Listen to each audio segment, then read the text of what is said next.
Assalamualaikum warahmatullahi wabarakatuh. Ananda Soleh Solehah, kelas 9A SMP Muhammadiyah 3 Bandar Lampung, yang insya Allah dirahmati Allah. Hari ini berjumpa dengan Bapak Rudi Antono, Sarjana Pendidikan, Guru Seni Budaya kelas 9A. Baik anak-anak, hari ini kita akan masuk dalam pembelajaran seni patung. Dalam pembelajaran seni patung ini, kompetensi dasar yang akan kita pelajari adalah memahami prosedur berkarya seni patung dengan berbagai bahan dan teknik. Selanjutnya, pengertian seni patung. Seni patung adalah karya seni rupa yang diciptakan dengan membentuk bahan bervolume yang dapat berupa tanah liat, kayu, batu, logam, dan bahan lainnya dengan cara subtraktif yang berarti mengurangi bahan seperti dipahat, dipotong, dicukil, atau dengan cara aditif yang berarti menambahkan bahan seperti mengecor dan mencetak. Selanjutnya, pengertian seni patung menurut para ahli. Yang pertama, Mike Susanto. Seni patung adalah sebuah tipe karya 3 dimensi yang bentuknya dibuat dengan metode subtraktif, mengurangi bahan seperti memotong, menatah, atau mempahat, atau aditif, membuat model lebih dulu seperti mengecor dan mencetak. Kemudian pengertian seni patung menurut Pak ahli yang kedua yaitu Sunarso dan Suroto. Seni patung adalah semua karya dalam bentuk meruang.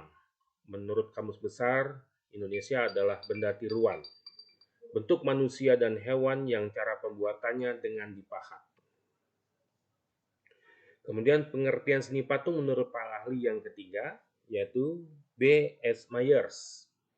Seni patung adalah karya 3 dimensi yang tidak terikat pada latar belakang apapun atau bidang manapun pada suatu bangunan. Karya ini diamati dengan cara mengelilinginya, sehingga harus nampak mempesona atau terasa mempunyai makna pada semua 6 seginya. Kemudian Myers menambahkan bahwa seni patung berdiri sendiri dan memang benar-benar berbentuk 3 dimensi, sehingga dari segi manapun kita melihatnya, kita akan dihadapkan kepada bentuk yang bermakna. Selanjutnya, anak-anak sekalian, jenis patung berdasarkan bentuknya. Ya, yang pertama, patung figuratif atau realis atau sering disebut representatif. Berarti patung yang merupakan tiruan dari bentuk alam, seperti manusia, binatang, dan tumbuhan. Dapat dikatakan patung ini nyata dalam perwujudannya dan tidak hanya abstrak atau mengawang-awang. Contoh seperti patung pahlawan, patung macan, dan sebagainya. Yang kedua, patung non-figuratif atau imajinatif atau sering disebut non-representatif. Adalah patung yang tidak meniru alam. Terlepas dari wujud-wujud tiruan yang ada di alam, patung ini perwujudannya tidak nyata dan bersifat abstrak, seperti patung abstrak geometris, patung bentuk silinder runcing sebagai simbol bambu runcing, dan sebagainya. Yang selanjutnya, fungsi seni patung. Yang pertama, patung dekorasi, berfungsi untuk memperindah suatu ruangan atau lingkungan eksterior. Yang kedua, patung monumen, dibuat untuk mengenang jasa tokoh atau kelompok tertentu, seperti sosok pahlawan suatu negara atau memperingati peristiwa bersejarah. Yang ketiga, patung kerajinan, merupakan patung yang dirancang untuk memenuhi kebutuhan pasar, sehingga dapat diminati untuk dibeli berdasarkan berbagai kebutuhan umum yang tidak spesifik. Yang keempat, patung arsitektur, dibuat untuk menunjang atau melengkapi konstruksi suatu bangunan, sehingga lebih terpadu dan harmonis dengan desain arsitektur yang telah dirancang. Yang kelima, patung seni atau fine art. Patung seni atau seni murni dibuat hanya untuk kepentingan estetis, dan dapat menjadi sangat eksperimental bentuknya. Yang keenam, patung religi. Bagi beberapa agama dan kepercayaan, patung memiliki unsur dan makna religius dan digunakan sebagai sarana beribadah. Baik anak-anak, yang selanjutnya bahan seni patung. Yang pertama, bahan lunak. Bahan lunak yang memiliki massa atau volume dapat digunakan untuk membuat patung, seperti tanah liat, lilin, hingga ke bahan khas atau alternatif seperti sabun dan sebagainya. Yang kedua, bahan sedang. Bahan yang tidak lunak dan tidak keras, misalnya kayu randu, kayu mahoni, kayu waru, dan kayu yang tidak terlalu keras lainnya.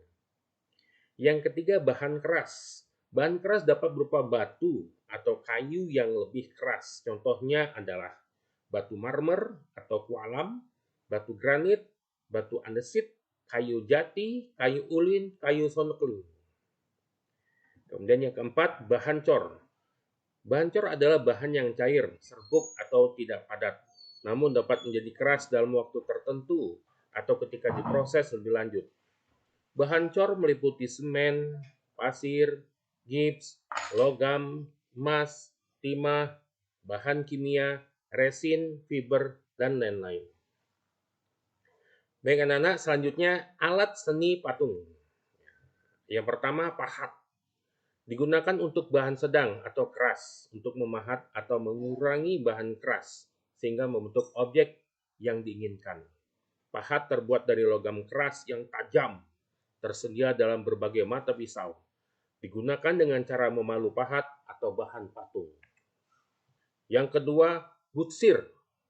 Butsir adalah semacam pisau atau alat sudip untuk mengukir bahan lunak.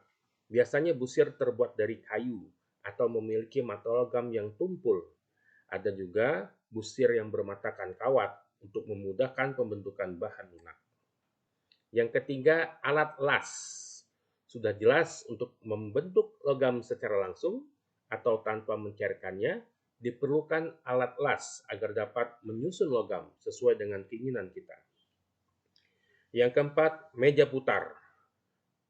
Berupa meja bundar yang dapat berputar ke segala arah. Fungsinya untuk lebih mudah melihat dan mengontrol bentuk patung dari berbagai arah tanpa harus bergerak mengintari patung. Yang kelima, palu. Palu digunakan untuk memukul pahat. Yang keenam, tang. Nah, ketika membuat patung yang memerlukan rangka kawat, maka alat ini sangat dibutuhkan untuk membengkokkan dan meluruskan kawat sesuai dengan rancangan yang diinginkan. Selanjutnya anak-anak, teknik seni patung. Yang pertama, teknik pahat. Merupakan teknik untuk mengurangi bahan menggunakan benturan benda keras atau alat pahat terhadap bahan patung yang diolah. Selain alat pahat, palu juga diperlukan untuk membenturkan pahat pada bahan patung. Yang kedua, teknik butsir. Butsir adalah teknik yang membentuk bahan lunak dengan mengurangi bahan, menggunakan alat butsir yang menambahkan bahan jika diperlukan. Butsir biasa digunakan untuk mengolah bahan lunak seperti tanah liat, lilin, atau modeling clay. Yang ketiga, teknik las, yaitu membuat karya patung dengan cara menggabungkan bahan ke bahan yang lain untuk mendapatkan bentuk yang diinginkan. Teknik las digunakan untuk menggabungkan bahan logam dan berakitnya menjadi bentuk tertentu. Yang keempat, teknik cor. Membuat karya seni dengan membuat cetakannya terlebih dahulu. Lalu bahan adonan cor dituangkan ke dalam cetakan, sehingga menghasilkan bentuk yang diinginkan sesuai dengan bentuk cetakan. Yang kelima, teknik cetak. Seperti teknik cor, cetakan dibuat terlebih dahulu, namun bahan tidak harus dicor atau dituangkan. Bahan lunak atau sedang dapat langsung dijepit menggunakan cetakan bivalve yang memiliki dua sisi simetris, seperti kerang. Demikian anak-anak pembelajaran seni patung pada kesempatan hari ini. Mudah-mudahan apa yang dapat sampaikan tadi bermanfaat buat kita semua. Dan mari kita hari bersama kegiatan ini dengan bersama-sama mengucap alhamdulillah. Alhamdulillahirabbil alamin. Wassalamualaikum warahmatullahi wabarakatuh.